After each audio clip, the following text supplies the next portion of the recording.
The skills and the knowledge that that Adrian's got is just yeah, it blows my mind really.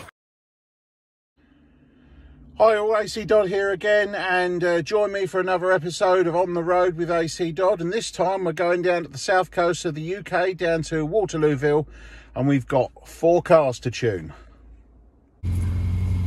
Well, here we are down in Waterlooville. This is the first of 4 cars, and this is a nice late carburettor Sprite car. So we can see we got I think a single HIF 38 carb and all relatively standard. So let's have a look at this one and see what we can do. So this is Jamie. All right, Jamie. So why have you come down today? Just to get a bit more performance out of the car and get it to actually run nicely. I've had it probably about 10-11 years now, the car. Never really done much, just sort of running repairs and things like that. But now I've actually had a bit of time on my hands to get things sorted, and now it's just about running okay, but I want AC to work its magic on it. Okay, so has it got any running problems? It's idling a bit high at the moment, I think. I'm not sure, it's a little bit flat in places, but on the whole it does sort of, it pulls up through all the gears, but it is a little bit flat at about 2.5, 3,000. Okay, well let's see what we can do. Perfect. Okay, yeah, so interesting little car, this one. The problems we found was the usual Sprite ignition advance curve was way too long for the engine, so I changed it for one of my fast road bottom afters. And then the needle fitted was an AAM needle, which somebody had recommended or had been supplied, I think, with the stage 1 kit, which was much too rich at part throttle. So we had to remove that. I fitted an AAU needle, which I think the customer also had. So I fitted that, and then I was needed to give that some extensive modifications to make that feel right, of which we've done. The owner's been out for a drive. Let's see what he says. Yeah, incredible difference. It's never ever driven that way ever since I've owned the vehicle, but now it actually does inspire a bit of confidence in every gear. It pulls in every gear. There's no bogging down. There's no sort of flatness to any of the acceleration. So yeah, chuffed to bits with it now. So I can't recommend the whole service enough, and the skills and the knowledge that that Adrian's got is just yeah, it blows my mind really. Well, thanks very much for that, but it totally transforms the car, doesn't it? Definitely, yeah. And I think that I'm going to live with it now for a bit and enjoy it, and actually get some decent miles on it, and then maybe I might make a decision on whether I'm going to change the carb for a bigger one or not, but I'm going to enjoy this one first. Excellent. All right, well, I'm glad you appreciate that, and you obviously had a good positive outcome. So yeah. Anyway, nice to meet you, and let's get on to the next car. Thank you. I just want to say a special thanks to Barry Tilbury. He was on hand to help out these guys with their mechanical issues, whether it be changing carburetors or you know, looking at air filters or various other maladies. He was all over it. Okay, so second car we got in. This one is well, quite a well-used 1275, I think, bottom end on this one, but it's got a replacement cylinder head on it, and a few other bits and pieces. But I've checked it all through.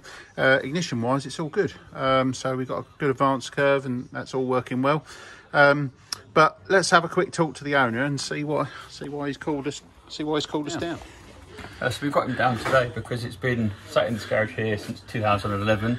It's been very long-winded project of mine. Obviously, kids got in the way. They tend to do that, yes, yeah. 3 kids have voluntarily got in the way of the car. I just want to use it. I just want to get it on the road. My kids love minis, so it's a win-win for me. I can get away from the missus, have some free time, and get some miles on it. Excellent. Hopefully. All right. Well, they all seem like valid reasons to me. So, any particular problems with it? Was it the compression-wise? Compression-wise isn't great across the 2 middle cylinders. We've got a bit of an air leak, but yeah, it's all should be okay in the not too distant future. Okay, right. So as you just mentioned there, we do have a few problems. So I had compression tested it, and the reason why I did that is because this engine's running quite lumpy. So initially we had a loose manifold, so the inlet manifold was loose. Barry Tilbury was here, so he's tightened that up while we've been working on that. Unfortunately, I think we've still got an air leak, so we're not going to be able to completely get this one dialed in today. But what I need to do now is to work out why we're still too rich. So I've taken the needle out, and we've got, well, wherever it is, got the needle. Yep.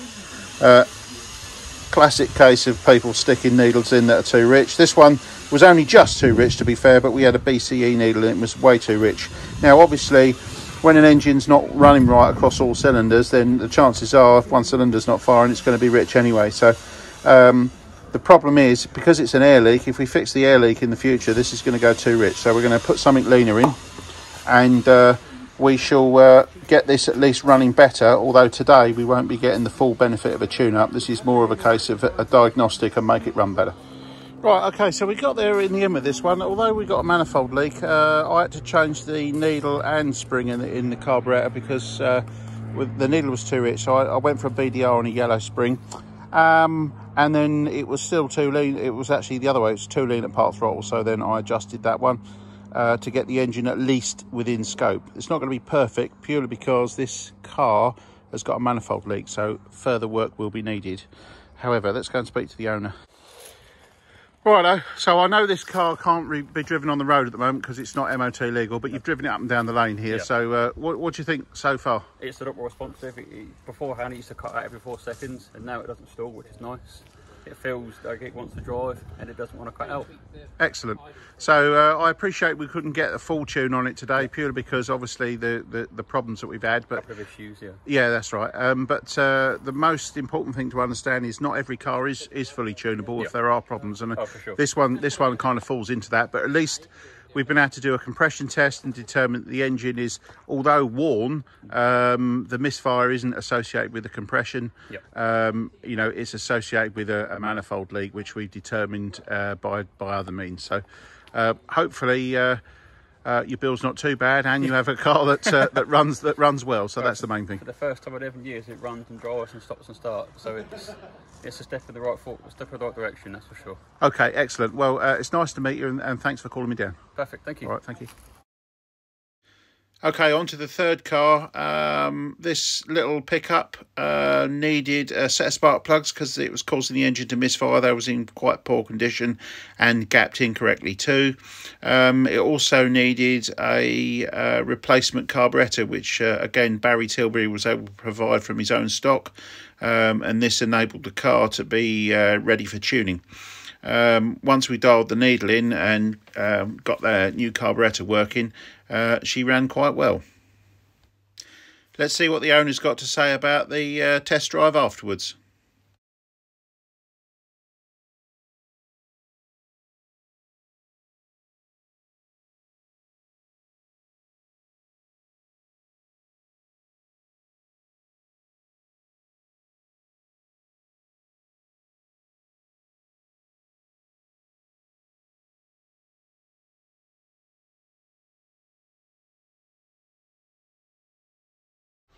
Right, this is Johnny. All right, Johnny, how's it going? Not bad, you? Excellent, yeah, not too bad. So, why have you come here today?